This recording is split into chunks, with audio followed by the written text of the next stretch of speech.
14 na lalawigan na kinakatawan ng mga gobernador sa ilalim ng Lakas CMD na may milyong-milyong botante ang maaaring makatulong para magtagumpay ang mga kandidato ng alyansa para sa bagong Pilipinas. Naghayag din ng suporta ang mga gobernador sa isang pagtitipon, kasama naman si House Speaker Martin Romualdez. Ang buong detalye ihahatid ni Jap Regala.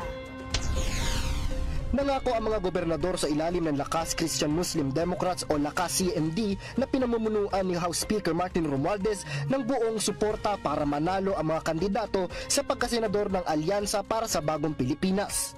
Ayon kay Sultan Kudarat Governor Datu Pax Ali Mangudadatu, tunay na maaasahan at nauunawaan ng mga kandidato ng alyansa ang mga pangangailangan ng underserved local governments. These are not only people who are familiar and well-known politicians. These are also the leaders who have proven themselves that they are the ones who can best agree, best work, and best serve in the best interest of the Filipino people.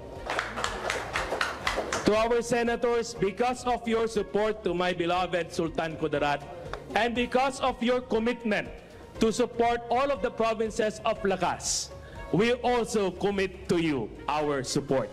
Suportado rin ni Benguet Governor Melchor Diclas ang pro-admin candidates.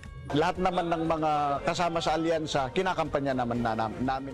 Inihayag naman ni Ifugao Governor Jerry Dalipog ang katapatan sa partido maging sa alyansa, maging ang kanyang paniniwala sa mga programa ng administrasyon.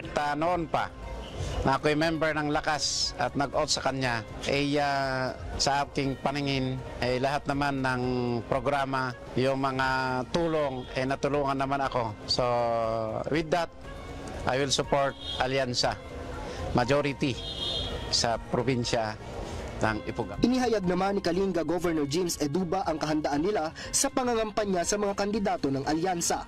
Lahat naman ng talagang mga resources din namin. Kaya nga sinasabi ko din sa mga kung yung mga materials nyo, dalhin nyo na dito para kami na ang bahala. Batay sa datos ng Commission on Election o COMELEC, may higit 9 na milyong botante ang 14 na lalawigang kinakatawan ng mga gobernador ng partido. Para sa totoong balita sa bagong Pilipinas, Jap Regala, Congress News.